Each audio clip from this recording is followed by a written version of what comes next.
الأول النية، وهي إما نية رفع الحدث أو الطهارة للصلاة أو الوضوء. وتكون هذه النية عند غسل الوجه. الثاني غسل الوجه جميعه شعرا وبشرا إلا باطن اللحية الكثيفة العارضين الكثيفين. الثالث غسل اليدين مع المرفقين. الرابع مسح شيء من بشرة الرأس أو شعره ولو بعض شعره. الخامس غسل رجليه مع الكعبين. السادس الترتيب هكذا.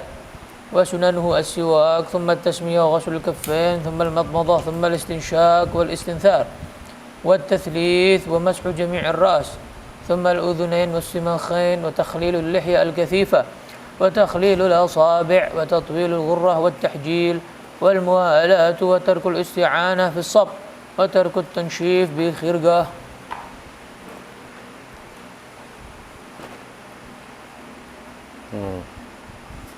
الحمد لله رب العالمين والصلاة والسلام على نبينا سيدنا محمد وعلى آله وصحبه أجمعين. أما بعد، قد تقدم معنا أن الأول من مقاصد الطهارة الوضوء، وتقدم معنا تعريف الوضوء لغة وشرعا وفروضه الستة. والآن بنبين فينا محمدا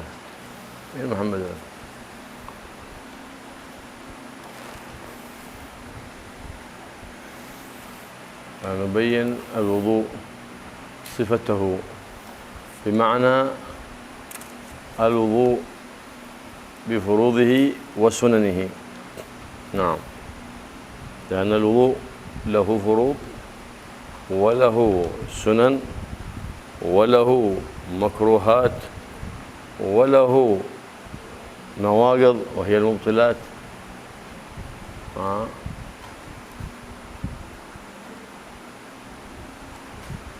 فالأول الفروض وقد تقدم معنا ذكرها. فالفرض إنسان طيب بسرعة كلهم تعالوا.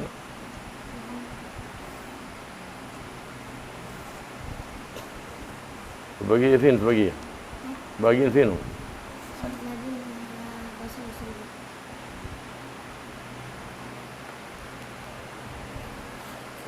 فأول سنن الوضوء منها ما هو يسن قبل الوضوء، والنوع الثاني ما يسن في الوضوء، النوع الثالث ما يسن بعد الوضوء. نعم، أي بعد الفراغ منه. فما يسن قبل الوضوء السواك. هل هو من سنن الوضوء الفعلية الداخلة فيه أم خارج عنه؟ خلاف عند الشيخ بن حجر والرملي. فعند الشيخ بن حجر من سنن الوضوء الفعلية الداخلة فيه، أي أنه يسن بعد البسملة وغسل الكفين، حينئذ لا يفتقر إلى نية، لأنه شملته نية أداء سنن الوضوء عند غسل الكفين. وأما عند الإمام الرملي فمن سنن الوضوء السواك، من سنن الوضوء الفعلية الخارج عنه، أي يستاك قبل غسل الكفين والبسملة، فحينئذ يفتقر السواك إلى نية. يفتقر السواك إلى نية، ونويت سنة الوضوء، نويت سنة السواك الوضوء. نعم، ليه؟ لأنه خارج عن نية سنن الوضوء عند غسل الكفين. نعم، على كل حال السواك سنة باتفاق، لقوله صلى الله عليه وآله وصحبه وسلم: لولا أن أشق على أمتي لأمرتم بالسواك عند كل وضوء، وفي رواية عند كل صلاة. فهنا يسن عند الوضوء السواك. نعم، إنما الخلاف في متى وقته، هل هو قبل غسل الكفين والنية أداء سنة أو بعد ذلك. وعرفنا ما يترتب على ذلك، أنه إن قلنا من السنة الخارج عنه يفتقر إلى نية، وإن قلنا من الداخل فيه فلا يفتقر إلى نية، لأن القاعدة أن كل ما كان ضمن العبادة لا يفتقر إلى نية، لأنه تشمله نية العبادة. نعم.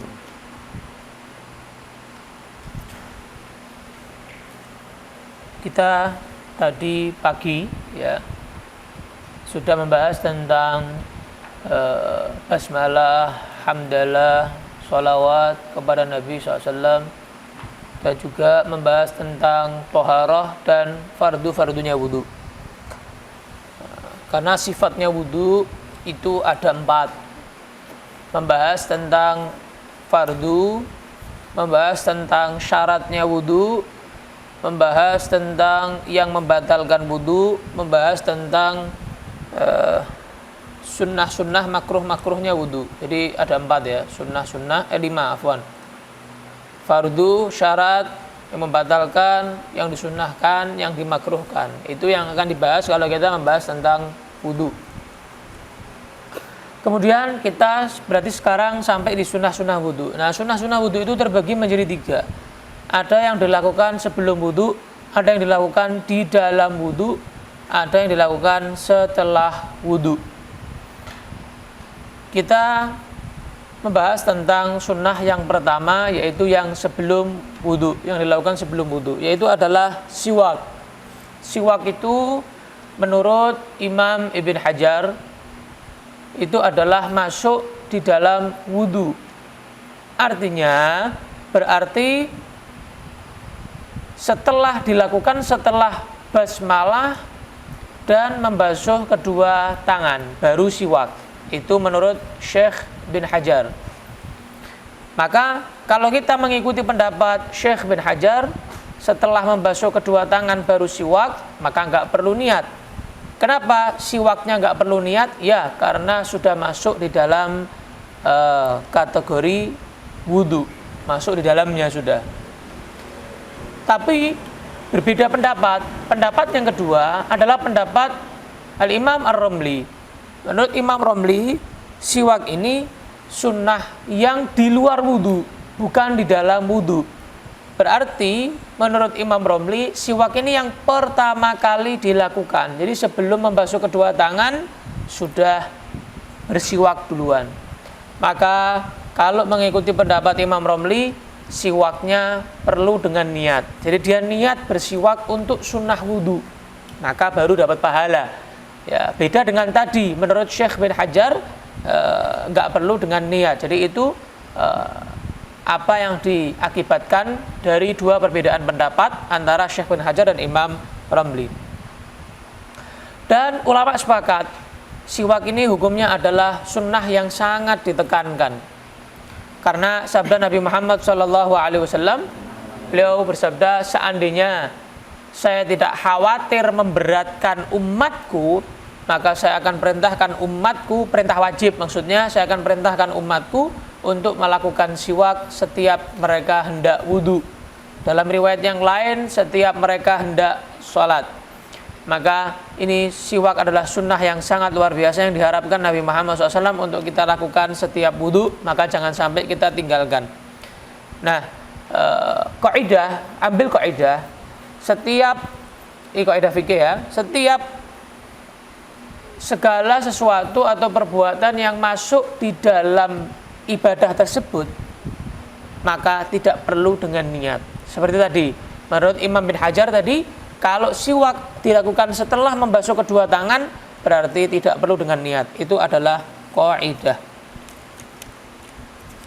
السواك سنة ويقوم مقامه السكت. هو إذا السكت مثال يتوضأ عنده سكت، لكن الأفضل السواك بعود الأراك، فيمسكه هكذا الخنصر والإبهام من أسفل، والبنصر والوسطى والسبابة من أعلى هكذا، ويسن الساكت 3. إن كان قبل الوضوء فهي سنة السواك للوضوء. كان للصلاة يعني هو سنة السواك للصلاة هكذا كان ذلك ثلاث. والتثليث سنة في كل شيء في الوضوء حتى في السواك، حتى في السواك في كل مغسول وممسوح وواجب ومندوب يسن له السواك هكذا يدعو الأسفل يفعل ذلك ثلاثا هكذا ثلاثا في اللسان هكذا سنة السواك.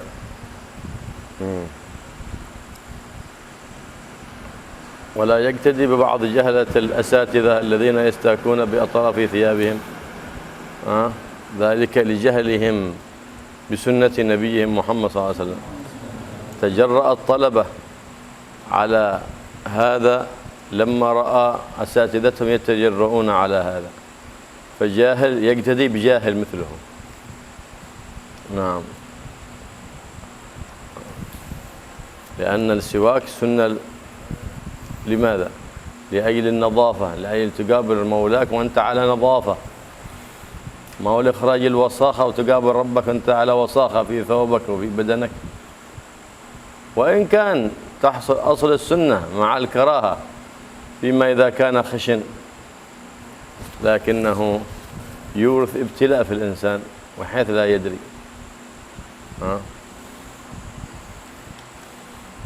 يورث الفقر والعياذ بالله. لكن تهاون الطلبة لما فتحوا لهم هذا الباب، تهاونوا. ولو سألت الطلبة اليوم كم من معه سواك؟ قليل. معاهد فيها ألوف، الذين يتخذون سنة السواك قليل بالأصابع. هنا الحمد لله يستعملون. يستعملون، نعم، لاحظتم. أيوه. هذا الاعتناء بالسواك اعتناء بالسنة، اعتناء بالدين. نعم.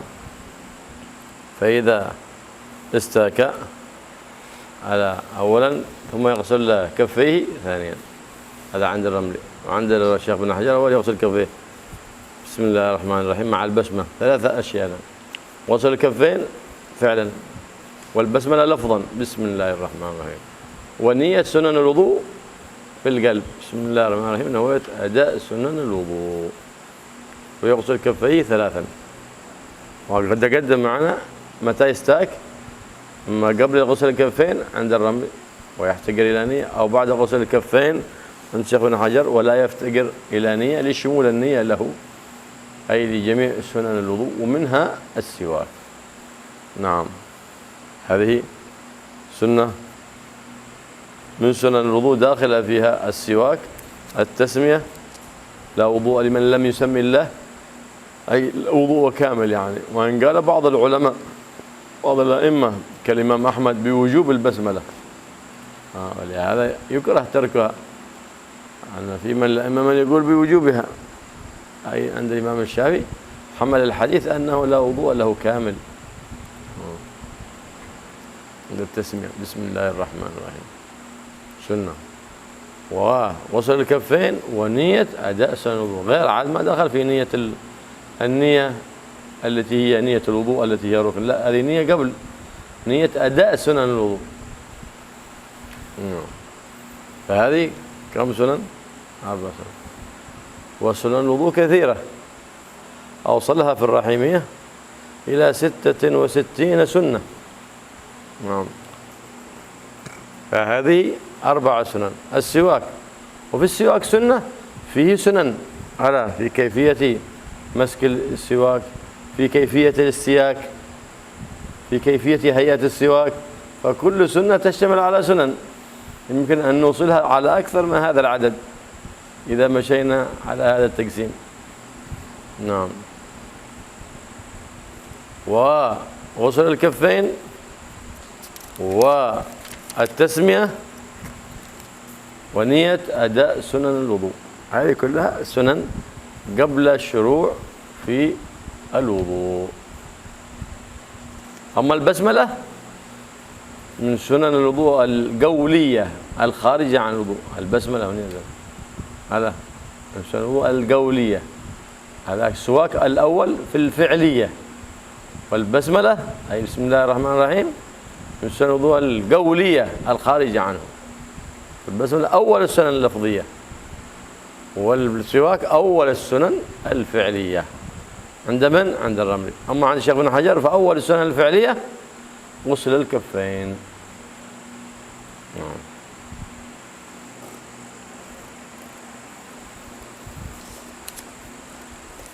Dan menduduki kedudukan siwak. Jadi bisa jadi seperti siwak adalah sikat gigi. Jadi kalau ente misal wudu di samping ente ada sikat gigi, bisa sikat gigi digunakan untuk bersiwak sebelum ente wudu. Nah, tadi diajarkan cara megangnya ya. Cara megangnya tadi jari jempol sama kelingking di bawah, kemudian 3 yang lain di atas. Kemudian 3 kali bersiwak, 3 kali ya, yang gigi 3 kali, lidah juga 3 kali. Disunahkan 3 kali. Semua dalam wudu semua disunahkan 3 kali. Dalam sunnahnya, dalam fardunya, dalam doanya, dalam siwaknya, dalam basmalahnya, semua disunahkan 3 kali di dalam wudu. Nah, maka jangan sampai seperti santri-santri yang jahil, kata beliau, yang bodoh, yang dia tadi itu lebih mementingkan bersiwak dengan ujung jarinya gini ya, atau pakai ridaknya atau pakai sarungnya. Itu ustadz yang ngajari seperti itu juga ustadznya kurang baik ya. Jadi jangan sering-sering seperti itu. Yang sering pakai siwak, pakai kayu arok, jangan pakai kain gitu ya. Gimana ente mau menghadap Allah sedangkan ini bau ludahnya ente kan gitu ya, bau kotor, kena giginya ente kan kotor, ini atau sarungnya ente atau ridaknya ente kotor. Itu harusnya menghadap Allah itu dalam keadaan bersih, wangi, rapi begitu. Apalagi ada perkataan bahwa orang yang sering-sering bersiwak menggunakan ujung bajunya itu bisa menyebabkan kefakiran, bisa fakir nanti ya. Nah, di dalam wudhu tadi pertama kali kamu wudhu itu ada 3 perbuatan yang dilakukan bersamaan, yaitu ketika membasuh kedua tangan. Nah, ini yang berupa fi'il, perbuatan bersamaan dengan kamu membasuh kedua tangan, kamu juga sambil ngucap Bismillahirrahmanirrahim, kemudian hati sambil niat nawaitu ada'a sunanil wudu, saya niat melakukan sunnah-sunnahnya wudu. Niat wudunya nanti ketika membasuh wajah, tapi sekarang ini kan lagi melakukan sunnahnya wudu, berarti sekarang niatnya adalah saya niat melaksanakan sunnah-sunnahnya wudu.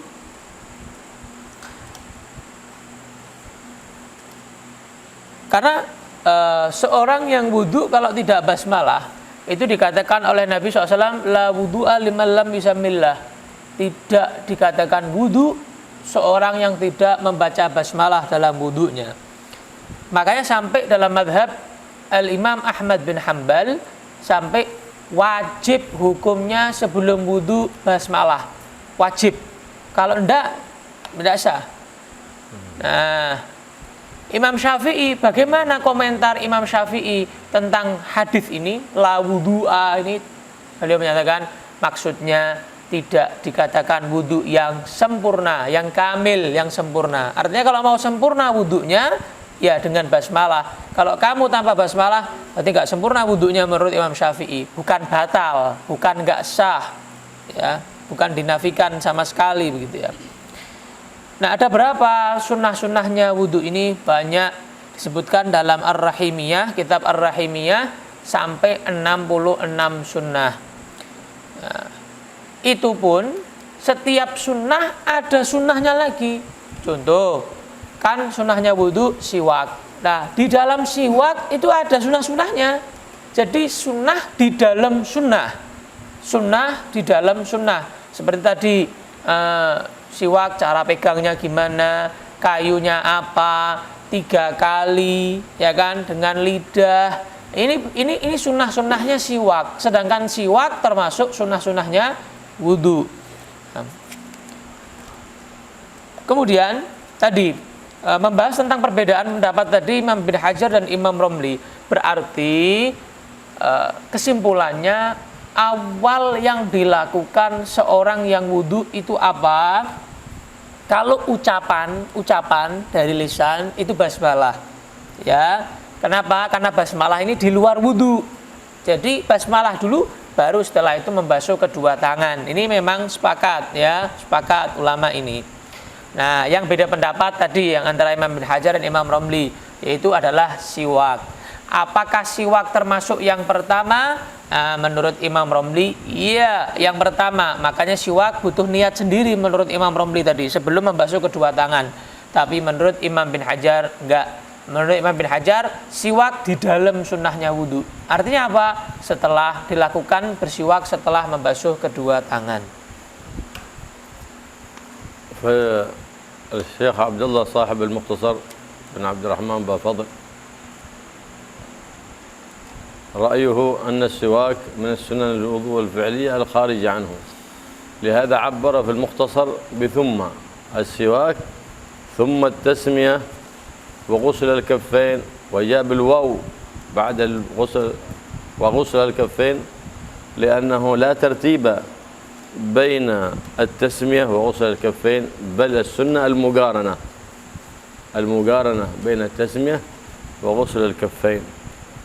نعم، بخلاف المضمضة فإنه قال ثم المضمضة، فالترتيب هنا بعد غسل الكفين تأتي المضمضة.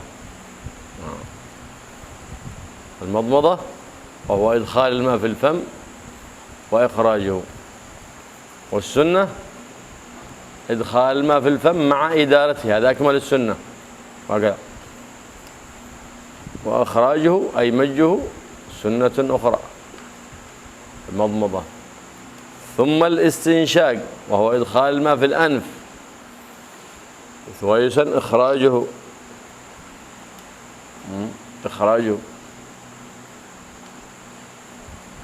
ويسمى بالاستنثار، إخراجه يسمى استنثار. نعم،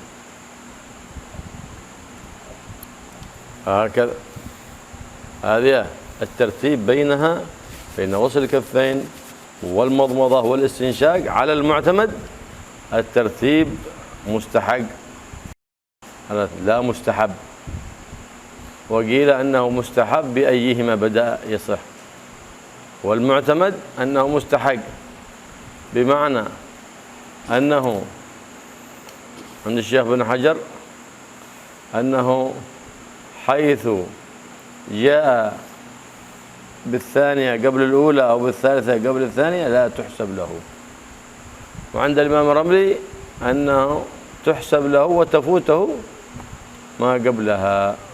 نعم، وإذا الشيخ بن حجر الرملي معتمد على أن الترتيب مستحق، إنما اختلفوا في معنى الاستحقاق، وقيل أنه مستحب، فعلى هذا بأي شيء بدأ فلا يضر ذلك. نعم، فلهذا عبر بثم هنا، ثم الاستنشاق والاستنثار. على الاستنشاق لا يتأتى أن تستنشق إلا قبل الاستنثار، فإذا تستنشق أولا ثم تستنثر.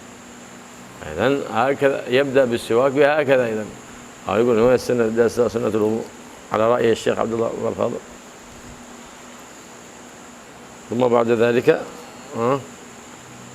بعد السواك يغسل كفيه هكذا.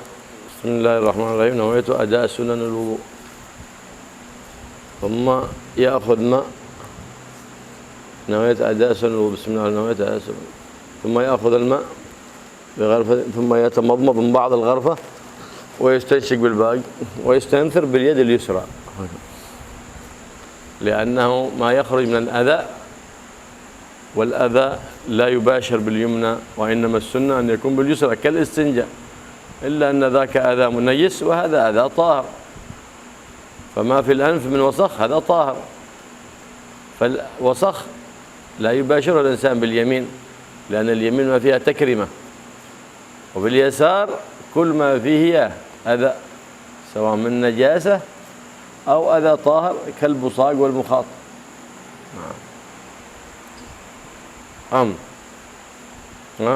يستنثر ثم يستنثر يأخذ غرفة. وذكر العلماء كيفيات للمضمضة وكيفيات للاستنشاق، إنما نقتصر على الكيفية الفضلى في المضمضة وبالاستنشاق، وهناك كيفيات للوصل وللفصل، فأفضل الكيفيات الوصل، يعني أفضل الكيفيات الوصل لأن رواياتها أصح وأقوى وأكثر. وأفضل كيفيات الوصل أن تأخذ غرفة تستمضمض ببعضها وتستنشق بباقيها، ثم تستنثر بيدك اليسار وتخرج ما في الفم. هذه أفضل كيفيات الفصل، أفضل كيفيات الوصل. فإذا ما الأفضل؟ الوصل أفضل. وللوصل كيفيات، ما أفضل ما تقدم ذكره من الكيفية هي أفضل كيفيات الوصل. نعم. وكذلك في من يقول من العلماء بوجوب المضمضة والاستنشاق، بل خلاف مذهب الشافعي من يقول بوجوب الاستنشاق، وخلاف خارج المذهب يقول بوجوب المضمضة. فلهذا ينبغي أن يحتاط في هذه السنن التي قال العلماء بعضهم بوجوبها حتى يكون وضوءه صحيح باتفاق جميع العلماء.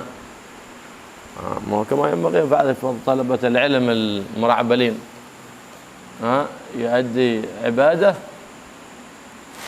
على الأقوال. هذا طالب علم بودو أو ليس بطالب علم أصلا. ليه؟ لأن طالب العلم من حقه أن يحتاط في عبادته. إيش فائدة عليك تكون طالب علم؟ تكون طالب ناس يقول أنا أحسن، إيش فائدة تكون طالب علم ولا تحرص على السنن؟ يتشيش من شان إيش؟ من شان سمعة للناس ولا رياء؟ ولا يجي من شان تتعلم لتعمل لتتنور؟ ما بتتنور بمجرد التعليم، أو تتنور إلا بالعمل. كلما بلغك شيء سنة عن النبي محمد صلى الله عليه وسلم تعمل بهذه السنة. فاحرص على السنن، واحرص على العمل بكل ما بلغك من سنة عن من منه تؤخذ السنن الحبيب محمد صلى الله عليه وآله وسلم. Syekh Abdullah bin Abdurrahman Bafadl, pengarang kitab ini, bisa dilihat dari huruf ataf yang beliau pakai. Beliau bilang thumma tasmiyah. Thumma itu berarti setelahnya. Ya, thumma itu menunjukkan berarti tertib, jadi setelahnya. Beliau nggak bilang pakai wawu, beliau bilangnya pakai thumma.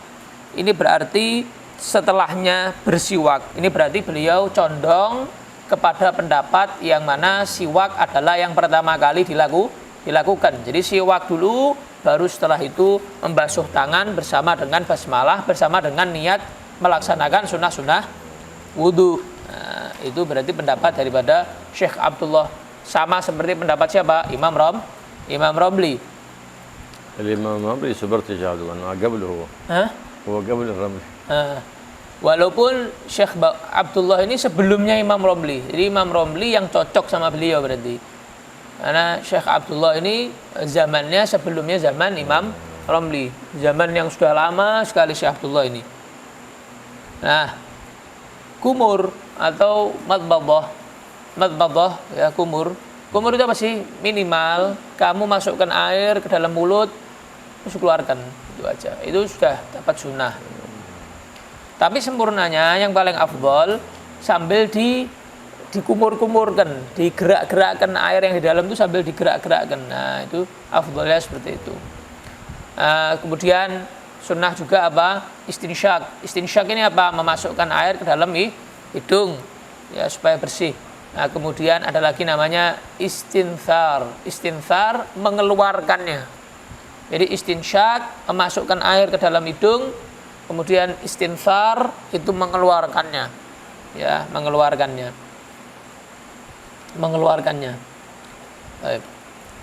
Nah, kemudian dari sunnah-sunnah wudhu ini, siwak, membasuh kedua tangan, basmalah, kumur, istinsyak, istinthar. Nah, ini urutannya ini apakah disunahkan saja, mustahab begitu, apa mustahak? Jadi berhak di posisi masing-masing, jangan dirubah-rubah atau didahului. Ya, maka menurut pendapat yang kuat adalah mustahak.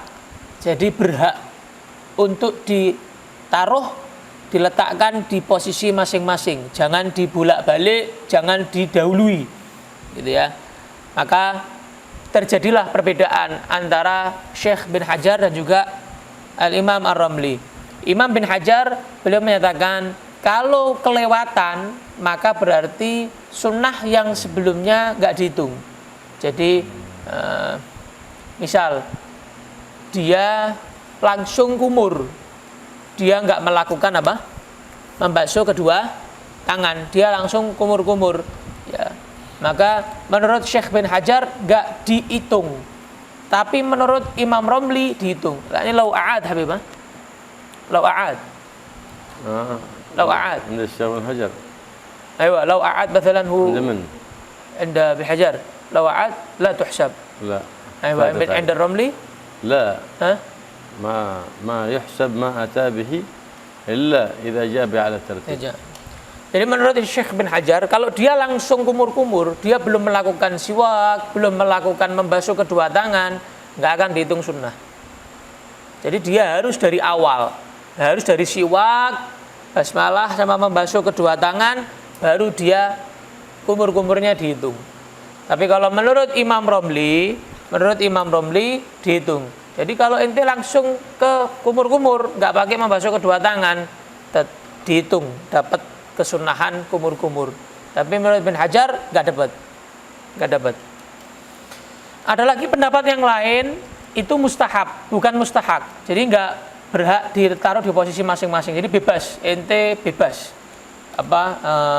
Nggak seperti tadi perbedaan pendapat antara Syekh bin Hajar dengan Imam Romli, bebas. Kemudian beliau menjelaskan istinthar, tadi mengeluarkan air dari hidung itu dengan tangan kiri. Ya, dengan tangan kiri sama seperti istinja, segala sesuatu yang jorok, menjijikkan itu membersihkannya dengan tangan kiri. Nah, lo kan istinja itu kan najis. Ya, walaupun suci, tapi kan kotor itu. Yang ada di dalam hidung ini kan banyak kotoran. Ya sama, walaupun suci, nggak harus najis. Itu juga dengan tangan kiri afdhalnya, jangan dengan tangan kanan. Nah, kemudian ada cara-cara bagaimana cara-cara madmadah dan istinsyak. Ada banyak cara-cara kumur-kumur dan istinsyak. Ya, intinya kesimpulannya ada dua. Yang pertama wasl itu nyambung. Jadi satu, nyambung kumur sama istinsyaknya. Ada juga fasl. Kalau fasl itu dipisah. Jadi antara kumur-kumur dengan istinsyak itu dipisah. Nah, yang paling afdal, yang fudla, yang paling tinggi derajatnya ya karena hadisnya yang paling sahih, riwayatnya yang paling sahih itu adalah dengan cara yang tadi dipraktekkan sama Habib Abdullah, yaitu ente ambil satu gayungan ya. Jadi setiap gayungan kan berarti 3 gayungan, 3 kali gayungan. Satu gayungan itu langsung wasl, nyambung. Jadi kumur, sebagian air buat kumur, langsung airnya dimasukkan istinsyak ke dalam hidung, kemudian dengan tangan kiri dia mengeluarkan. Nah, ini cara yang paling afdal di dalam madmadah dan istinsyak dan istinthar.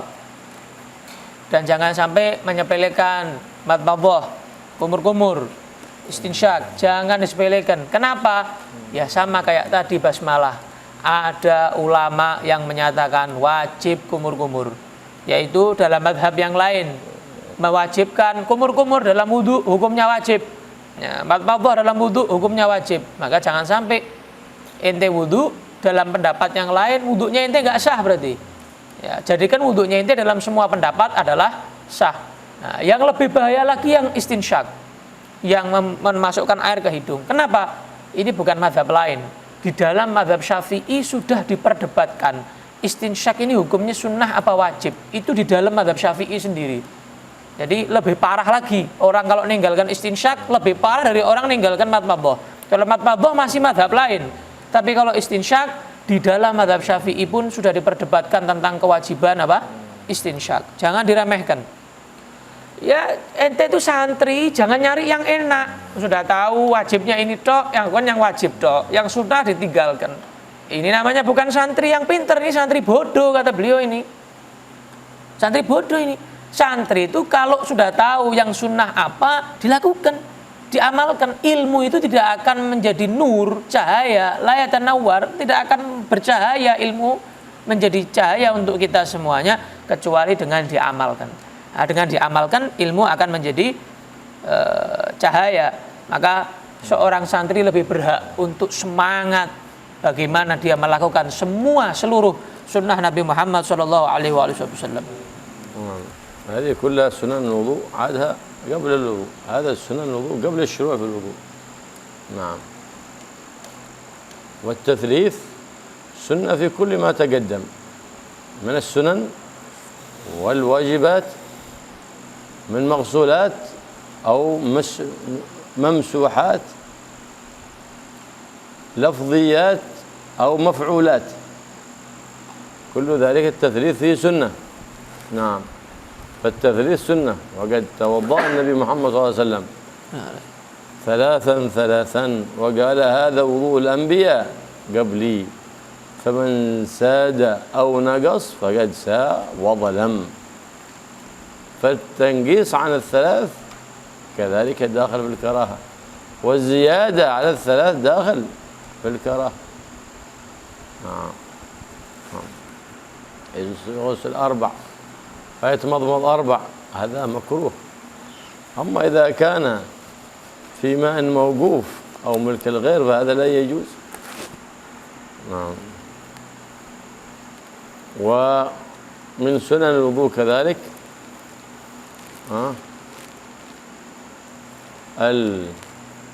الغرة والتحجيل، غسل زايد على الواجب في الوجه يسمى غرة، إطالة الغرة.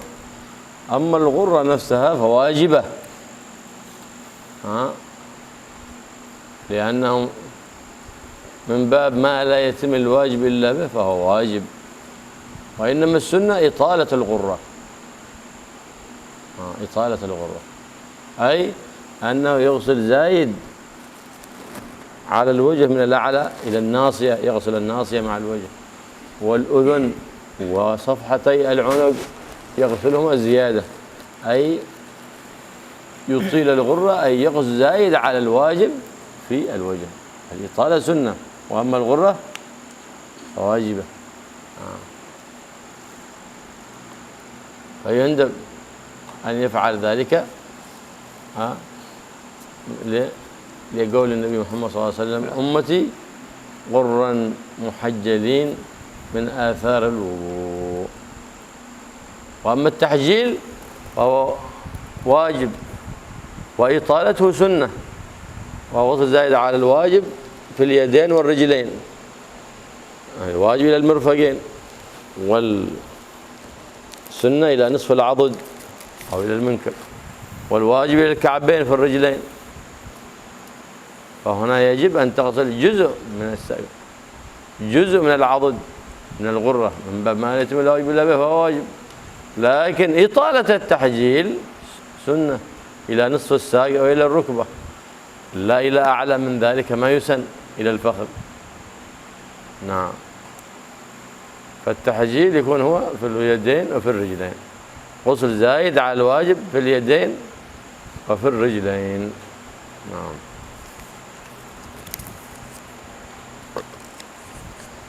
Tiga kali atau tatslits itu disunahkan dalam setiap yang ada di dalam wudu. Fardu-fardu 3 kali, gerakan 3 kali, bacaan 3 kali, ucapan 3 kali, semuanya 3 kali. Sunnah hukumnya. Ya, dan Nabi juga setelah wudu dengan cara seperti itu 3 kali semuanya.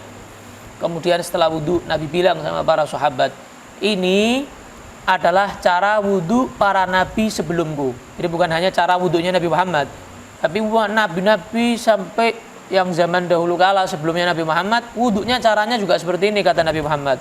Maka barang siapa yang nambah-nambahi atau ngurang-ngurangi jumlah bilangan di dalam wudu, maka dia faqad zalam. Dia adalah benar-benar orang yang zalim, kata Nabi Muhammad. Kenapa? Merubah cara para nabi, merubah cara wudu para nabi.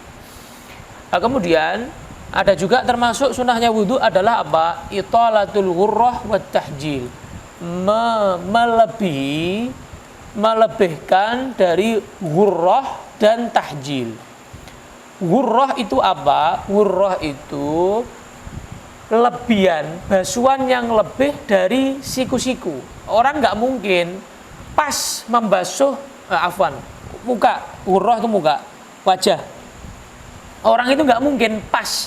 Wajah itu sebelah mana? Oh, wajah itu sebelah sini. Pas persis di situ, nggak mungkin. Dia pasti nanti ada rasa keraguan-raguan. Wah, ini sudah kena semua apa belum mukanya saya ini? Apa kurang? Jangan-jangan kurang. Nah, wajib dilebihkan. Karena termasuk malayatimul wajib illa bi fa wajib. Ada kaidah, segala sesuatu yang tidak sempurna kewajiban kecuali dengannya, maka melakukan yang menyempurnakan itu hukumnya juga wajib. Ya, melebihkannya itu juga hukumnya wajib. Dinamakan dalam wajah ghurrah.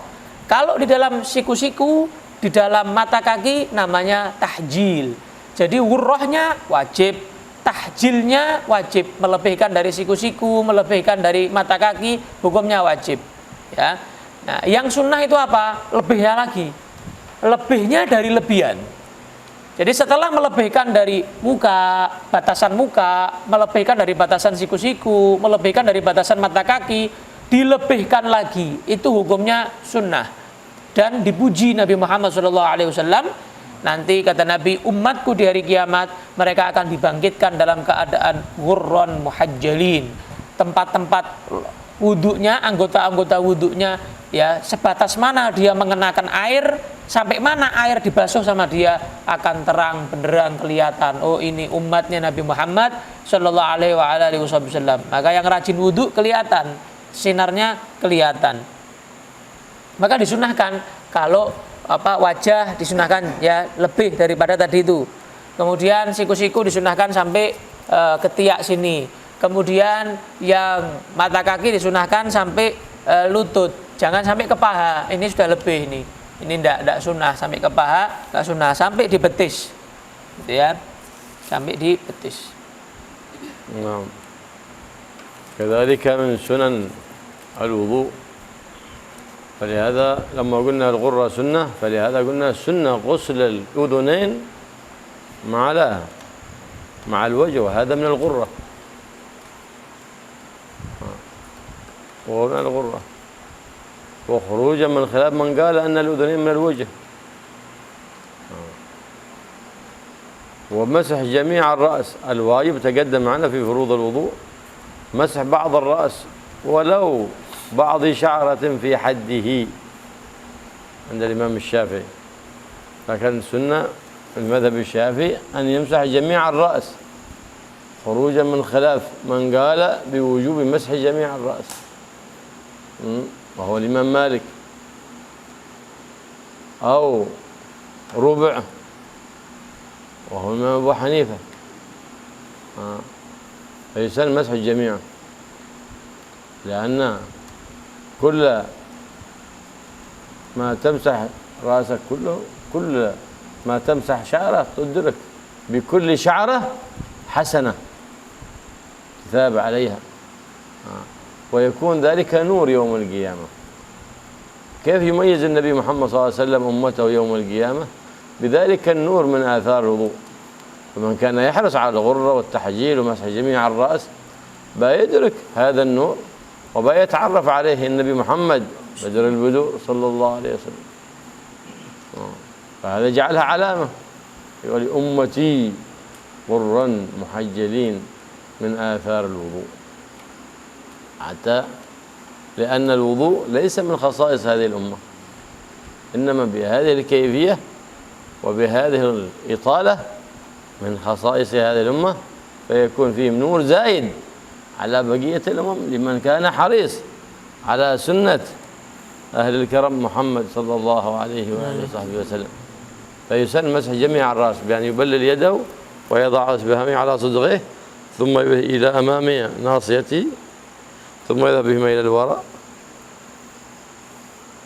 ثم يرجعهما إن كان له شعر ينقل. هذه مرة، يفعل ذلك 3. فسنة مسح جميع الرأس. نعم. ومسح الأذنين سنة أيضا كما قلنا، يسن غسلهما مع الوجه، كذلك يسن مسحهما مع الرأس 3. مسح الرأس هذا ويمسح الأذنين. ثم يسن مسحهما استقلالا 3، مستقلة غير الله التي حق الرأس.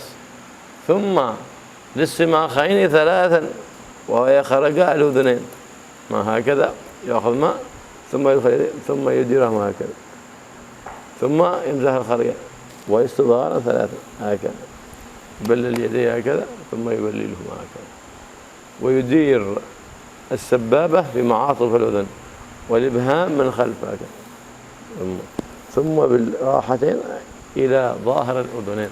هذا قال استظهارا. فيسن بعد مسحهما مع الرأس 3 يسن مسحهما استقلالا 3، والصماخين يسن أن يمسحهما 3 واستظهارا 3. هذه كلها سنة في الأذن. أكثر عضو يتكرر مسحه في الوضوء هو الأذن، فهي 12 مرة، وإذا زدنا الاستظهار صار مع الصماخين صار 15 مرة ما شاء الله، لأن في غسل مسح الأذنين وغسلهما أثر ظاهر في تنشيط البدن. في تنشيط البدن. أنت لو أنت نعسان في الحلقة بعد الفجر تقوم تتوضأ وتمسح أذنيك في هذه السنة تتنشط بعد ذلك، فيك الهمة والنشاط فيها في بدنك فتتنشط للعبادة ويذهب عنك العجز والكسل.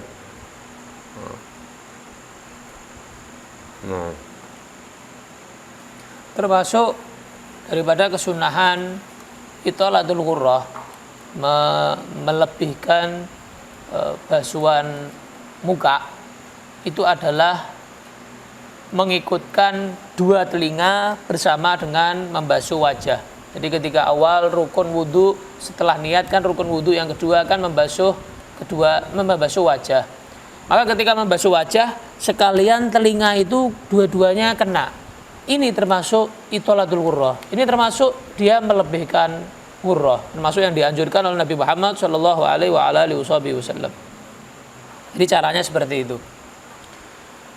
Kemudian dalam rambut kesunahan, ya kalau wajibnya kan hanya ba'ad sya'rah, sebagian rambut itu sudah cukup. Dari satu rambut sebagiannya saja, ujungnya saja yang kena air, tapi dalam batasan kepala ya, fi haddih, dalam batasan kepala itu cukup untuk rukun wudu. Ya, itu menurut mazhab Imam Syafi'i. Cuman yang enggak sepantasnya kita hanya seperti itu. Kenapa? Karena dalam mazhab Imam Malik wajib semuanya rambut itu kena. Semua kepala wajib kena, mazhab Maliki. Kalau dalam mazhab Imam Abu Hanifah seperempat. ya, 1/4 rambut itu wajib kena. Tapi mazhab Syafi'i paling ringan. Ya, 1 ujung dari 1 rambut itu cukup. Ya, eman-eman. Sayang, karena setiap 1 rambut itu Allah kasih 1 pahala dan cahaya di hari kiamat. Ente bisa bayangkan kalau cuma 1 rambut yang ente gunakan, 1 tok yang bercahaya. 1 tok pahalanya, 1 aja.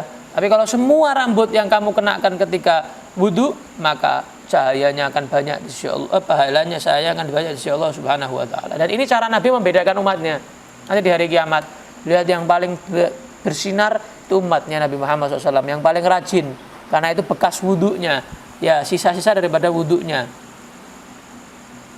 Kalau hanya wudu, cuma wudu tok, hanya wudu biasa saja, semua umat ada cara wudunya. Semua mulai umat sebelum kita sudah ada wudu. Tapi yang diistimewakan, khususiyah, keistimewaan untuk umat Nabi Muhammad adalah yang ini. Italatul ghurrah wat tahjil, melebihkan basuhan muka dan basuhan siku-siku dan mata kaki. Ini yang istimewa. Belum ada umat sebelumnya kita yang dikasih keistimewaan ajaran ini. Baru kita, umat Nabi Muhammad sallallahu alaihi wa ala alihi wasallam. Eman-eman. Nah, kemudian telinga lagi. Yang paling banyak di dalam wudhu itu telinga, kuping. Ya, 12 sampai 15 kali telinga itu. Nanti kita hitung. Ya, ketika kamu mengusap kepala, mengusap rambut tadi itu, sekaligus 2 telinga kena lagi. 3 kali juga sama. Tadi di wajah 3 kali, ini di rambut 3 kali, 6 sudah. Nah, kemudian setelah rambut selesai, ya telinga kena, berarti sudah 6 kali telinga. Kemudian setelah itu 3 kali lagi khusus untuk telinga. 3 kali lagi khusus untuk telinga. Berarti berapa? 9. Nah, kemudian setelah itu ambil air, kemudian begini 3 kali ya. Ya, ini berarti total jadi berapa? 12. Tapi kalau menyendirikan lubang telinga, disendirikan lubang telinga, maka menjadi 15. Karena lubang telinga berarti 3 kali, berarti 15. Jadi bisa jadi 12, bisa jadi 15. Kenapa sih kok di dalam wudhu yang paling banyak itu telinga? Karena di dalam memberi semangat, membuat mata ini lebih semangat, nggak ngantuk. Apalagi di pelajaran pagi kata beliau habis subuh, biar nggak ngantuk, itu adalah caranya membasahi telinga. Telinga itu kalau basah itu ngantuk insya Allah hilang, semangat lebih semangat lagi di dalam usapan atau basuhan terhadap telinga. Itu hikmahnya kenapa kok paling banyak telinga. Nah, كذلك من سنن الوضوء تخليل اللحية الكثة. واللحية الكثة هي كانت لا ترى بشرتها من مجلس التخاطب، يسن تخليلها، لأنه في الوضوء إذا كانت كثيفة يجب غسل ظاهرها دون باطنها. والضابط فيها إن كانت لا ترى بشرتها من مجلس التخاطب فهذه كثة، وإن كانت ترى بشرتها من مجلس التخاطب فهذه خفيفة يجب غسل ظاهرها وباطنها. يسن ذلك 3، بأن يقبل اليدين بالماء، ومن أسفل يخلل اللحية إن كانت له لحية كثيفة. نعم. أما إن كانت خفيفة أصلا يجب غسل ظاهرها وباطنها. فتخليل اللحية 3 سنة. كذلك تخليل الأصابع اليدين وأصابع الرجلين سنة كذلك. في اليدين بالتخليل هكذا، تشبيه هكذا، 3 كذلك، ليس بالتشبيك هكذا، أنا هذا التشبيك منهي عنه هكذا، إنما التشبيك هكذا. نعم، بأن يضع ظهر بطن اليسرى على ظهر اليمنى. وتخليل أصابع الرجلين بأي كيفية، يخلل بينهم بإصبعيه ولو بعود، لكن الأفضل أن يكون بخنصر يسرى يديه كما قال صاحب الإرشاد: من خنصر إلى خنصر بخنصر يسرى يديه من أسفل، يبدأ بخنصر اليمنى رجل اليمنى وينتهي بخنصر رجله اليسرى ويخلل بخنصر يده اليسرى. سنة. قال رسول الله صلى الله عليه وآله وصحبه وسلم: من لم يخلل خلل له بالنار. محمول هذا إذا كان بعض الذي يلبسون الجزمات ربما التصقت أصابعهم ببعضها البعض فمنع وصول الماء. هنا حملها الشافعي على التصاق، أنه ما وصل الماء لما بين الأصابع. وبعضهم حمل الحديث على ظاهره. جزمات التخليل السلب. جزمات إيش؟ السلب صفته.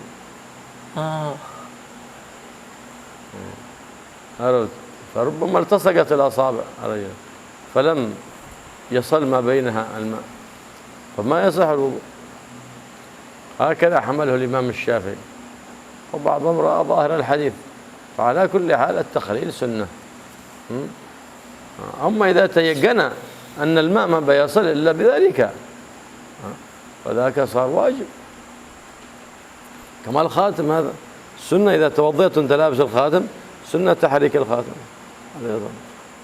لكن إذا كان الخاتم ملتصق بالجسم حتى الماء ما يمر يعني ما يمر بينه وبين الجلد، هنا صار تحريكه ما هو سنة، صار واجب.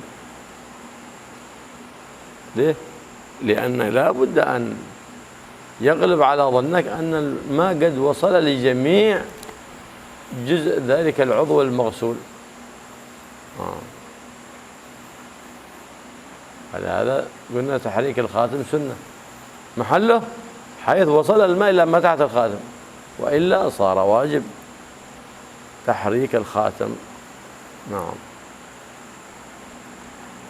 Kemudian takhlil. Takhlil itu adalah menyela-nyelai. Ya. Takhlil ini ada dua. Ada yang untuk rambut, ada yang untuk jari-jari. Yang untuk rambut, contohnya seperti jenggot, ya, jenggot. Maka disunahkan untuk menyela-nyelai. Jadi menyela-nyelakan air masuk ke dalam rambut-rambut jenggot. Kalau jenggotnya tebal itu tidak dilihat. Kalau lagi bicara sama orang itu warna kulitnya tidak kelihatan. Warna kulitnya tidak kelihatan. Tapi kalau ketika ngobrol sama orang yang berjenggot itu kelihatan warna kulit dalam jenggotnya, berarti itu tipis. Nah, kalau tipis harus kena semuanya, kulit dan rambut semuanya harus kena air dalam wudu.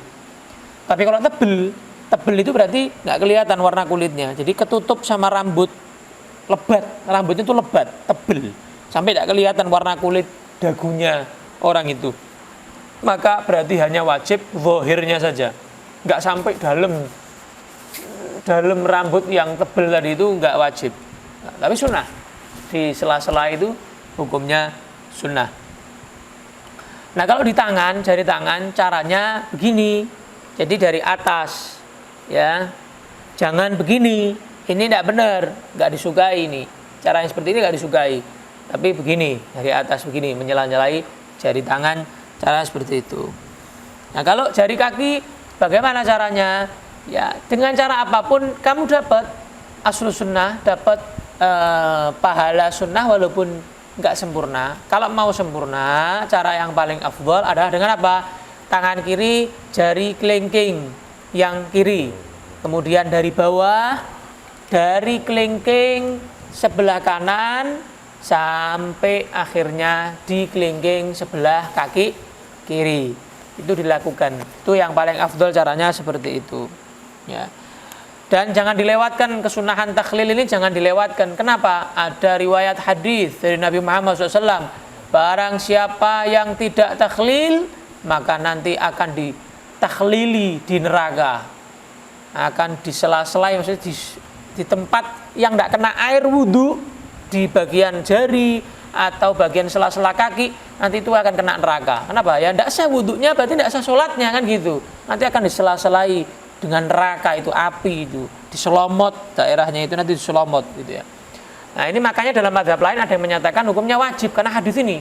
Wah, ini ancaman ini dari Nabi Sallallahu Alaihi Wasallam. Nah, tapi Imam Syafi'i ringan kan, sunnah kan menurut beliau, nggak wajib kan. Kenapa? Karena Imam Syafi'i ini mungkin ulama yang bilang wajib itu mungkin karena orang yang sering pakai sepatu itu kadang gantet, kulitnya itu gantet, nempel. Jadi kalau kulitnya nempel, gantet, itu kan air nggak masuk, gitu ya. Sama kayak cincin, belum nyontohkan. Cincin itu kalau kamu yakin cincin yang kamu pakai itu air nggak masuk ke dalam cincin yang di situ, maka wajib digerak-gerakkan itu cincinnya. Supaya apa? Supaya airnya masuk. Nah kalau yakin air nggak masuk, nggak digerak-gerakkan cincinnya, berarti wudhunya nggak sah. Berarti wudhunya nggak sah, ya, karena airnya nggak masuk.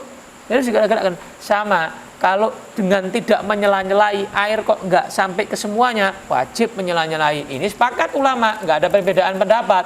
Perbedaan pendapat itu kalau air sudah sampai, sudah mengenai semuanya, masih sunnah nggak buat menyela-nyelai?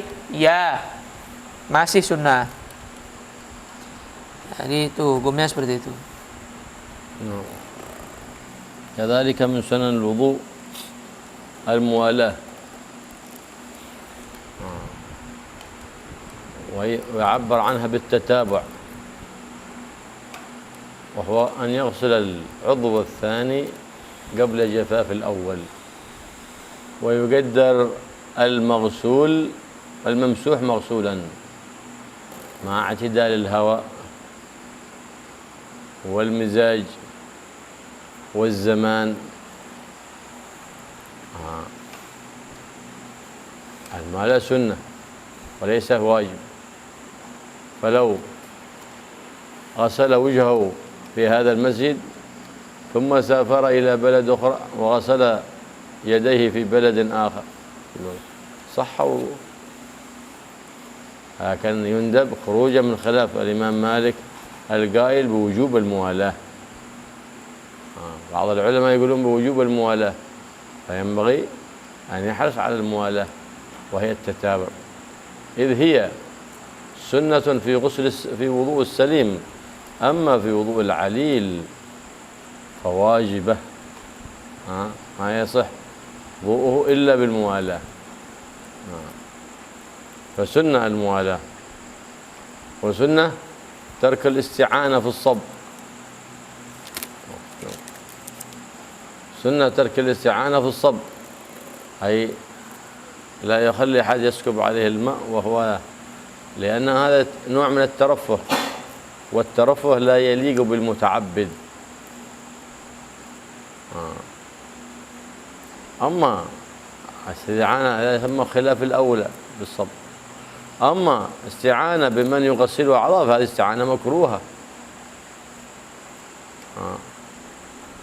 مكروهة الاستعانة، لأن فيها الترفه، وترك الاستعانة سنة أي في الصب. كذلك من باب أولى الاستعانة المكروهة تركها سنة من باب أولى، لأنها بما فيها من الترفه. نعم. أما الاستعانة هناك نوع من الاستعانة مباح، لأن الاستعانة تعتريها الأحكام الستة، تكون واجبة كما للعاجز ما حصل ما يقدر يتوضأ يستعين بنا حتى يأتي له بالماء أو يغسل ولو بالأجرة، هذا واجب للعاجز.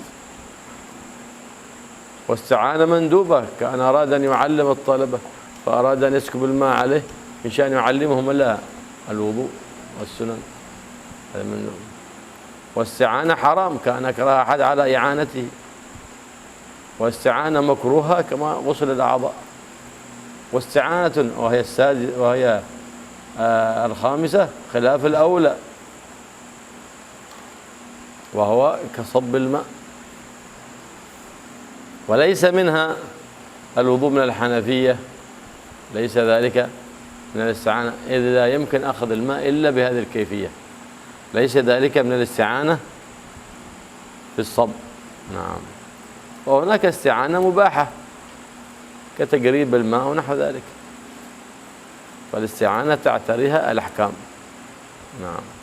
وترك الاستعانة خلاف الأولى والمكروهة سنة. نعم. وترك التنشيف كذلك سنة. إلا إذا خاف أنه يضربه هواء من الخارج أو من مروحة أو نحو ذلك فلا يكره التنشيف، بل قد يسن وقد يجب اختلاف. وإن لم يكن هناك محذور فالسنة تركه. وهل فعله مكروه؟ لا، على المعتمد ليس بمكروه. وترك التنشيف سنة بخرقة أو منديل. كذلك ترك التنشيف بطرف الثياب، يمسح وكذا، يمسح، هذا ما ينبغي ذلك. ينشف بصارونه أو بكميجته ونحو ذلك، فذلك مما يورث الفقر والعياذ بالله. كذلك من السنة ترك النفض، لأنه كالتبرج للعبادة. إذا توضأ هكذا نحو ذلك هذا كالتبرج من العبادة، كذلك يسن ترك ذلك، وفعله خلاف الأولى وقيل مكروه.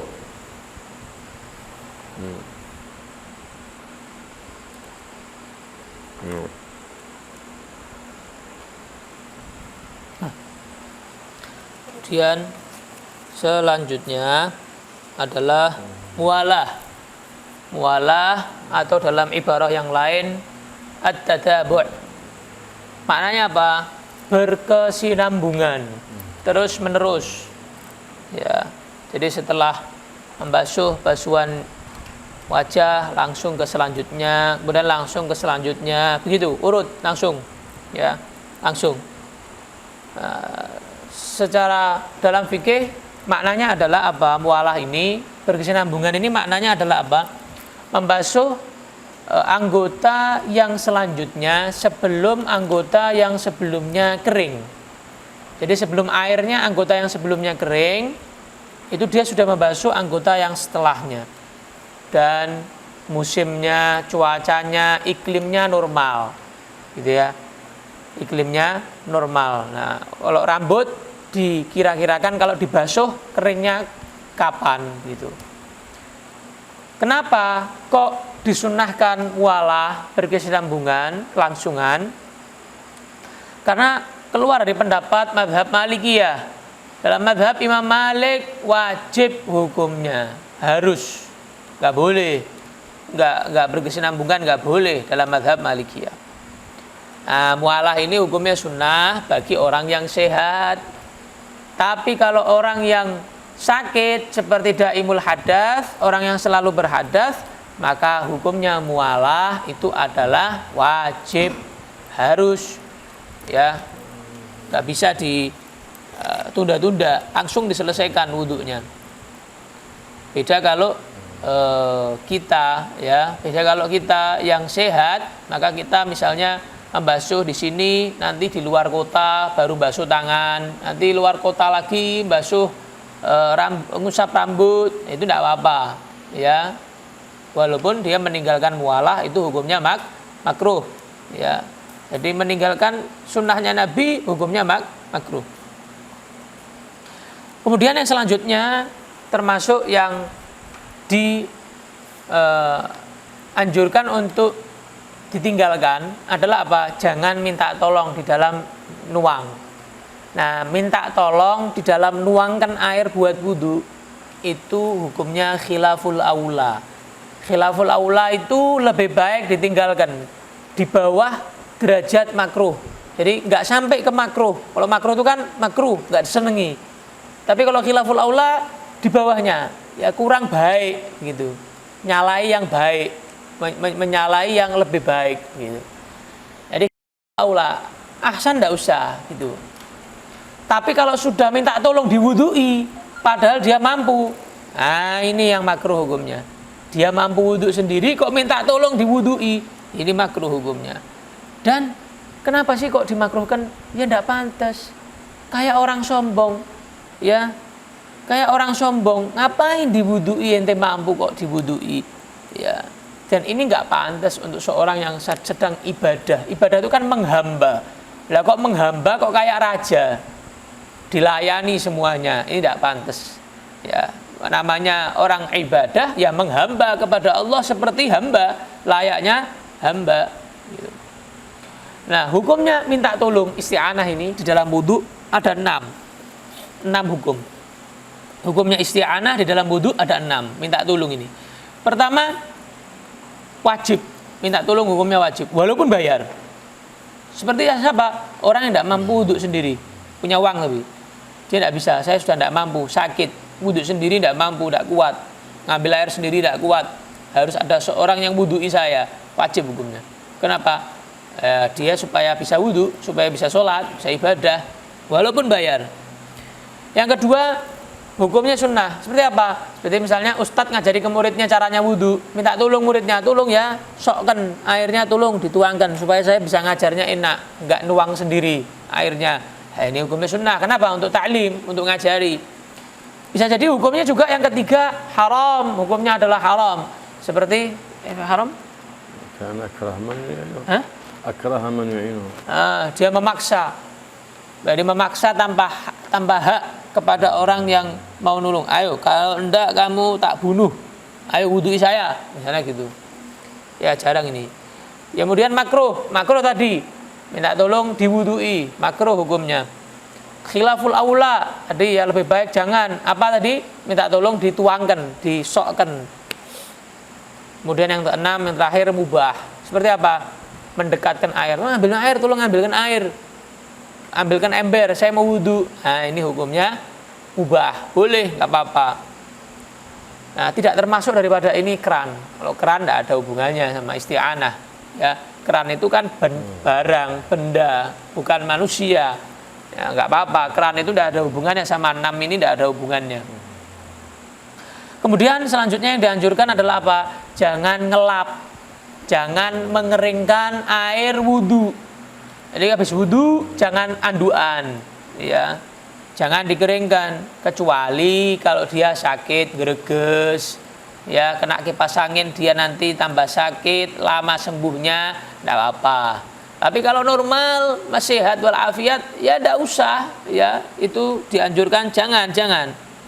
Nah, yang jarang orang tahu itu dengan pakaian yang dipakai, dengan surbannya misal, dengan ini. Misalnya gini ya, tadi dicontohkan sama beliau, itu juga sama hukumnya. Nggak harus pakai anduk, pakai gini atau pakai sarung, dilapi pakai sarung. Ini sama kayak tadi yang siwakan tadi itu, bisa menyebabkan fakir karena pakai pakaian yang dia pakai. Bisa menyebabkan fakir. Kemudian selanjutnya adalah yang dianjurkan jangan nyipratkan air wudu. Kenapa? Ini kayak orang yang tidak butuh gitu sama ibadah, sama air wudu. Kayak dia tuh tidak butuh. Kayak buang-buang begitu. Padahal itu pahalanya kan luar biasa kayak dibuang. Nah, ini makanya nggak pantas. Nggak pantas. Hukumnya adalah khilaful aula. Bahkan ada ulama menyatakan makruh, bukan khilaful aula. Makruh hukumnya dalam pendapat. Tapi pendapat yang muktamad khilaful aula. Lebih baik jangan. Ya, nyipratkan itu lebih baik jangan. هذه كلها سنن الوضوء قبل الوضوء وفي الوضوء وهناك سنن للوضوء بعد الوضوء وما هي؟ الدعاء يرفع يديه حتى يرى بياض ابطيه كما كان يفعل النبي محمد صلى الله عليه وسلم وياتي بالدعاء المعروف أشهد أن لا إله إلا الله الله وحده لا شريك له وأشهد أن محمدا رسوله اللهم اجعلني من التوابين ومن المتطهرين ومن عبادك الصالحين. يسن هذا الدعاء يرفع يديه وهو رافع يديه مستقبل القبلة رافعا رأسه إلى الأعلى ورافعا يديه يأتي بهذا الدعاء سنة. ويأتي ويقرأ سورة إنا أنزلناه 3 مرات والإخلاص 3 والمعوذتين مرة سنة. ذلك بعد ذلك يصلي سنة الوضوء. من جاء وتوضأ بالكيفية المندوبة ثم جاء بالدعاء ورد في الحديث عن النبي محمد صلى الله عليه وسلم أنه قال تفتح له أبواب الجنة 8 يقال له ادخل من أيها شئت. يأتي بدعاء أشهد أن الله وحده لا شريك له إلى آخره. ثم بعد ذلك قراءة السور، ثم يصلي ركعتين سنة الوضوء. النبي صلى الله عليه وسلم يقول لسيدنا بلال: وأنا في الجنة اسمع قرعا خشخشة عالك يا بلال، أي صوته، وأنت تمشي في الجنة قبل. بماذا هذا؟ أي عبادة؟ قال: ماشي هناك عبادة يا رسول الله، غير أني كلما توضأت أحدثت صلاة لله، وهذه سنة الوضوء، أي يصلي ركعتين سنة الوضوء، وهي تندرج. لا يقول يصلي فرض العشاء 4 ركعات سنة الوضوء، تندرج فيها. يصلي ركعتين سنة الضحى وسنة الوضوء، تندرج فيها. لكن الأفضل أن تصليها صلاة مستقلة، فلو أردت أن تدرجها فإنها تندرج، إذ المقصود حصول صلاة بعد الوضوء. المقصود حصول صلاة بعد الوضوء، وهكذا. ويسن تجديد الوضوء كلما صليت بالوضوء فرضية أو سنة، أي من وتر أو ضحى ونحو ذلك، أو نفلة أي من المطلق، سنة تجديد الوضوء. وأنت متوضي دخل وقت فريضة أردت أن تتوضأ، يسن لك التجديد. نعم. أما بعض الناس ما يعمله فإنه يشك هل أنا متوضي أم لا، ثم يقوم قال أنا بقى أجدد. لا، ما هو تجديد هذا، وضوء الشرع أو الاحتياط. فإذا تبين حدثه لم ينفعه ذلك الوضوء، فالأولى له أن ينقض نفسه ثم يقوم يتوضأ وضوءا كاملا، فحينئذ لا يضره شيء بعد ذلك. أما وضوء الاحتياط لو تبين حدثه لا ينفعه هذا وضوء الاحتياط، إذ من شروط النية وتحقق المقتضي إن بان الحال. أما إن لم يبن الحال فلا شيء عليه، لكن لو بان أنه محدث فحينئذ ما ينفعه ذلك الوضوء الذي شعله للاحتياط. أما الذي هو نور على نور، أنت متيقن أنك متوضي، لكن كنت صليت المغرب أصلي العشاء بقوم بتوضأ بيجدد الوضوء، لا بأس. هنا تجدد الوضوء، هذا تجديد نور على نور، لأنك متيقن أنك على طهارة، ما عندك شك في طهارتك. نعم. وإلا فمن تيقن الوضوء وشك أنا أحدث ولا لا، الأصل أنك متطهر، فلليقين حكمه من طهر أو من حدث. وإن تيقنت أنت أنك على حدث، هل أنا توضأت ولا لا، الأصل أنك محدث ما توضأت. فاليقين لا يزال بالشك كما تقدم معنا في القواعد الفقهية. ما دمت يقين، اليقين لا يزال بالشك. أنا أظن انتقضت ولا لا، متيقن على وضوء، نعم، فإن الأصل أنك على وضوء. اليقين لا يزال بالشك، وهذه قاعدة فقهية تدخل تحت كثير من المسائل في العبادات وفي غير العبادات. والله يجعلنا وإياكم على يقين من علمنا ومن عملنا ومن فهمنا، ويرزقنا اليقين كيما يقينا يوم الدين بجاه النبي محمد الرؤوف الرحيم صلى الله عليه وآله وصحبه wasallam. Tadi sudah selesai sunnah-sunnah yang sebelum wudu, kemudian sunnah-sunnah yang di dalam wudu. Sekarang pembahasan tentang sunnah-sunnah setelah wudu. Sunnah-sunnah yang setelah dilakukan setelah wudu adalah doa yang sudah ma'ruf, doa yang sudah kalian hafal, ya, dibaca dalam keadaan mengangkat tangannya, kepalanya, ya, membaca doa tersebut, kemudian membaca surat Inna Anzalnahu, surat Al-Qadr 3 kali, kemudian Al-Ikhlas, Al-Falaq, dan An-Nas, ya, dibaca 1 kali. Maka ada hadis dari Nabi Muhammad SAW, barang siapa yang dia membaca doa wudu, ya, secara komplit, maka akan dibukakan pintu surga yang 8. Jadi pintu surga itu ada 8, dibuka semuanya, ya dia milih mau masuk dari pintu yang mana. Ini gampang didapatkan. Bagi siapa? Orang yang rutin berdoa setelah wudhu. Kemudian setelah dia doa, baca surat tadi itu, setelah itu dia disunahkan untuk sholat sunnah 2 rakaat. Namanya sholat sunnah wudhu, ya 2 rakaat. 2 rakaat sholat sunnah wudhu. Dan fadilahnya luar biasa. Karena pernah Nabi Muhammad SAW beliau bersabda, bilang sama Sayyidina Bilal radhiyallahu anhu, Bilal, saya dengar suara kelompen kamu, suara sandal kamu di surga. Suara sandalnya sudah didengarkan. Padahal Sayyidina Bilal masih hidup, ada di dunia. Tapi di surga suara sandalnya sudah terdengar, suara kelompennya. Maka Rasulullah tanya, kamu punya amal apa? Kok sampai sehebat itu fadilahnya, keutamaannya? Sayyidina Bilal bilang, saya nggak punya apa-apa Rasulullah. Yang saya ingat, yang saya tahu, saya itu setiap selesai wudhu saya melaksanakan 2 rakaat sholat sunnah 2 rakaat. Nah itu berarti penyebab Sayyidina Bilal mendapatkan kemuliaan tersebut.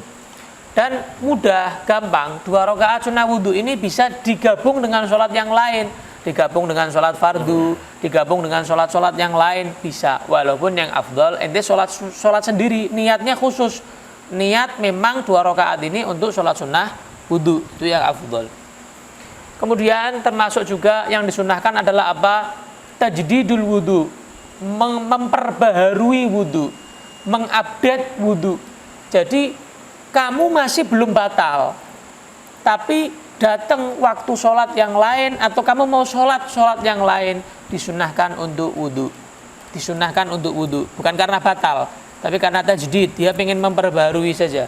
Untuk sholat fardu, sholat sunnah, walaupun nafal mutlak, sholat sunnah yang mutlak, niatnya hanya memperbanyak sholat gitu aja. Ini orang yang yakin loh ya, yakin masih punya wudhu, ya, maka dapat pahala memperbarui wudhu. Tapi kalau orang yang ragu-ragu, dia, saya sudah batal apa belum ya? Ana sudah batal belum ya? Terus sudah tajdidul wudhu, itu namanya bukan tajdidul wudhu. Itu namanya bukan tajdidul wudhu. Orang yang seperti itu ahsan, lebih baik dia membatalkan wudhunya terus wudhu. Kenapa? Supaya yakin betul-betul dalam keadaan suci.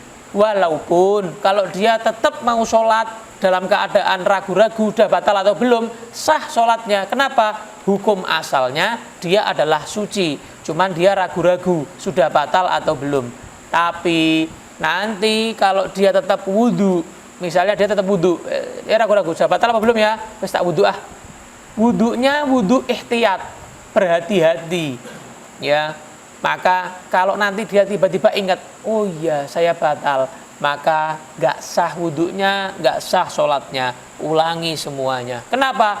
Karena termasuk syaratnya niat adalah tahakkukul muqtadi, harus yakin, nyata, benar-benar diketahui penyebab dia wudhu itu apa. Nah, kalau dia masih ragu-ragu, berarti ini niatnya nggak sah. Kalau niatnya nggak sah, berarti ibadahnya, wudhunya nggak sah, gitu. Selama nggak dia ingat dia batal, masih sah sholatnya, wudhunya masih sah, karena dia nggak ingat kalau dia batal. Nah, maka seorang yang dia yakin sudah wudhu, ragu-ragu sudah batal atau belum, dia berarti dihukumi masih suci selama nggak ingat, ya yakin. Kebalikannya, orang yang dia yakin sudah batal tapi ragu-ragu, saya sudah wudhu apa belum ya, berarti dia hukumnya apa? Hukumnya berarti hadas, tidak suci. Kenapa? Hukum asalnya dia apa? Batal kan? Dia ragu-ragu sudah wudhu atau belum, ya berarti belum wudhu, ya berarti masih batal, ya. Karena ada kaidah fikih yaitu al-yaqin la yuzalu bisyak. Al-yaqin la yuzalu bisyak. Sesuatu yang sudah yakin tidak bisa dihilangkan dengan keragu-raguan. Tetap yakin yang menang, ragu-ragu kalah. Ini dalam urusan ibadah, dalam urusan selain ibadah, banyak sekali bab-bab keterangan yang memakai kaidah ini. Kaidah ini sangat manfaat sekali, ya, sangat manfaat sekali. Beliau kemudian berdoa pada Allah SWT, mudah-mudahan kita dijadikan orang yang yakin, ya, yang mantap, teguh, tidak dijadikan termasuk orang-orang yang ragu-ragu. Amin ya rabbal alamin. الله يعلمنا ما يجهزنا ويرزقنا عمل بما علمنا ويرزقنا اخلاص فيما علمنا وفيما علمنا يا رب العالمين. ويصلحنا ويصلح من جعلناكم صالحين مصلحين ويوفقنا لكل خير حميد ويغفر لنا ويبعد عنا كل خير ذميم. يشفينا من جميع الامراض والاصيام والبيئات الظاهر والباطن الحسيه والظاهر والباطن والعافيه والسلامه تقوى واستقامه. يهنا بالعزينا وقربنا بالتقوى وجملنا بالعافيه. يعني سر الفاتحه الى حضره النبي محمد صلى الله عليه وسلم. سر الفاتحه. بسم الله الرحمن الرحيم. والضالين. ربنا انفعنا بما علمتنا لينفعنا